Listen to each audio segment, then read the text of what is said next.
السلام عليكم ورحمة الله تعالى وبركاته أخواتي، كنتمنى أنكم تكونوا بخير وعلى خير وتكونوا في صحة جيدة. مرحبا بكم في شيوة الداري مع فاطمة. اليوم غنحضروا مع بعضنا واحد التحلية بحامضة واحدة فقط. خليكم معايا باش نشوفوا المقادير وطريقة التحضير.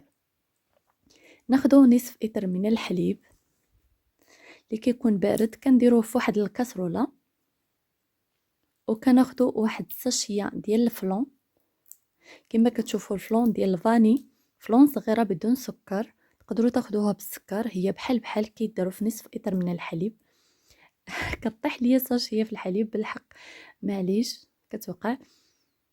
وكنضيفوا ليها 3 المعالق ديال السكر سنيدة، بانها بدون سكر. نضيفوا ليها 3 المعالق ديال السكر يكونوا مملوئين. بالنسبه للناس اللي كيحبوا التحليه بالحامض، ناخذوا واحد 2 معالق ديال لاكريم باتيسري او النشا او الكاستر، يعني اللي كان عندكم متوفر. انا عندي الكريمه، وكنفضل صراحه النكهه ديال اللاكريمه. هما بحال يعني نفس القوام، ولكن النكهه ديال اللاكريمه خاصه هذه ديال الفاني كتعجبني المذاق ديالها، والاذواق تختلف كل اشنو كيعجبو. ناخذوا واحد القشر ديال الحامضه او السيترونه، تكون صغيره، ناخذوا قشرها فقط. وناخذوا العصير ديالها نحتفظوا به حتى يتغلى لينا الكل، حتى يعقد لينا الخليط فوق النار. من بعد عاد نزيدوه، ما تزيدوش على الحليب حتى يعقد الخليط. كنضيفوا الخليط فوق النار وكنقصوا، وكنبقاو تنحركوا بشويه بشويه غير بالمهل حتى كيعقد لينا الخليط.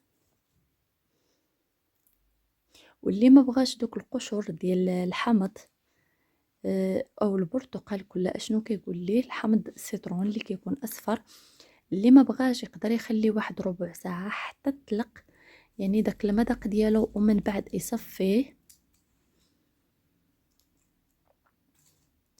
والتحليات تقدروا تاخذوها في فطور رمضان او السحور.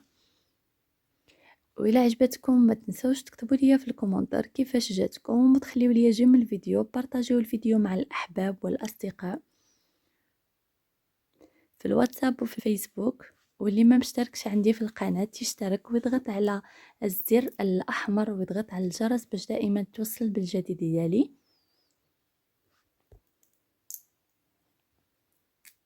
كنبقاو مستمرين في التحريك، ما كنوقفوش التحريك باش ما يلتصق لينا الكل.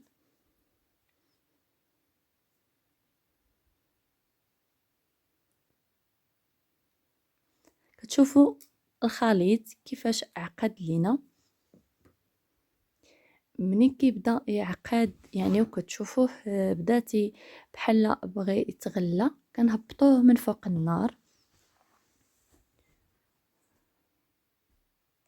وهكا كنبقاو كنحركو. كنحيدوه كنخليوه يبرد واحد شويه، عاد نضيفو ليه داك العصير عفوا ديال الحامض، 4 كاس ديال العصير او عصير حامضه صغيره.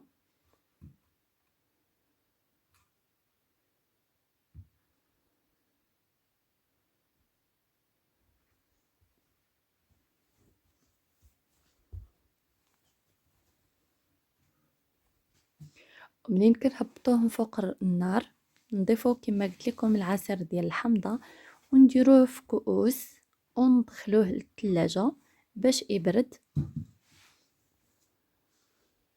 انا فضلت انني نديرو في هاد الكؤوس، دار ليا 3 ديال الكؤوس يعني راهم كبار.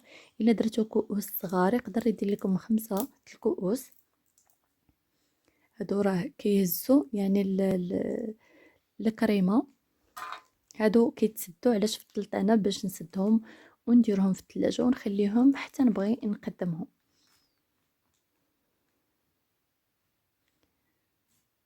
وهاد التحليه الناس اللي كيعجبهم مذاق ديال الحامض راها كتجي زوينه.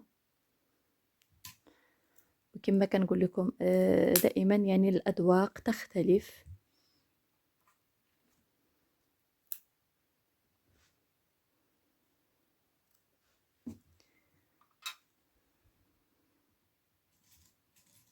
وكنبغي نشكركم جزيل الشكر على المشاهدة ديالكم وعلى التشجيعات ديالكم، وشكرا لكم بزاف بزاف. وكنتمنى الشفاء لكل المرضى، وكنتمنى الله سبحانه وتعالى يرحم جميع الموتى ويحفظنا ويحفظكم يا رب العالمين. وانايا من بعد ما درت التحلية في الثلاجة حتى عقادت مزيان، كتشوفوا كيفاش القوام ديالها. كنزينها بواحد الورقات من النعناع، وكنزينها بشرائح من الليمون او الحامض.